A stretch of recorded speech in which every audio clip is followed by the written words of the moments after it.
Well, some big developments today leading up to the fight of the century, May 2nd, between Floyd Mayweather Jr. and Manny Pacquiao. Tickets went on sale, but they sold out pretty much faster than the new Apple Watch.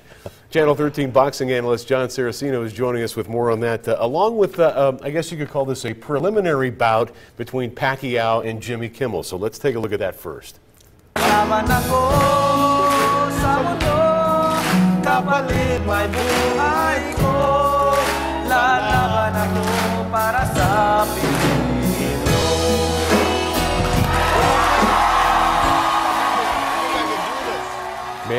Manny has a lot of fans that he is endearing because of this. So, John, is that a guy who's relaxed leading up to the biggest fight that anybody's seen in years, or is that somebody who's a little distracted? I don't know what's more scary, trying to sing when you really can't sing, yeah, or fight in a major championship fight, which Manny Pacquiao certainly can do. Now, remember, Joe Frazier wasn't much of a singer either with the knockouts back in the 70s.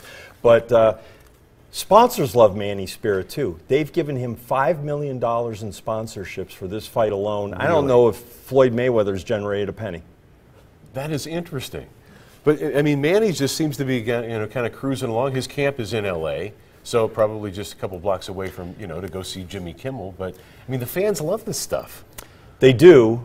He's very popular. He's very self-effacing, God-fearing, a very positive individual. Mark Wahlberg stopped by his gym today to watch a workout. Really? Yes. He has a lot of celebrities that stop by to see him work out. Ryan O'Neal's come by, Robert Duvall for this camp. He's a popular guy.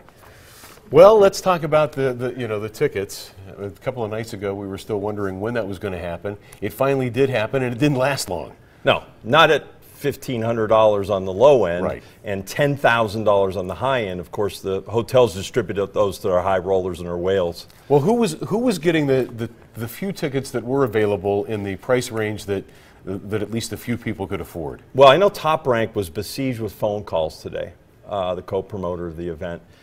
I'm not sure how you got in line or on the phone or hit your cell 1,000 times, just kept hitting redial, or went online, but that's a difficult get. So you don't think anybody was playing fanfare for the common man in the line that they're in front of MGM, none of us real people had any luck with that. No, yeah, absolutely no chance. The interesting thing about the ticket situation, Steve, beyond the fact that it was a major fiasco that was finally resolved, was that in the best fight of the century ever in 1971, Joe Frazier against Muhammad Ali. Take a guess what ringside tickets cost. Ringside?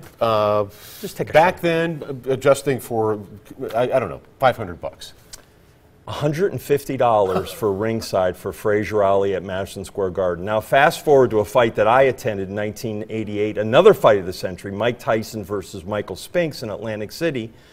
Ringside tickets at a zero. They were $1,500. So the cheapest ticket for this fight, wow, the cheapest is $1,500, which was most expensive for the Tyson Spinks fight. That's a little perspective. Thanks, John.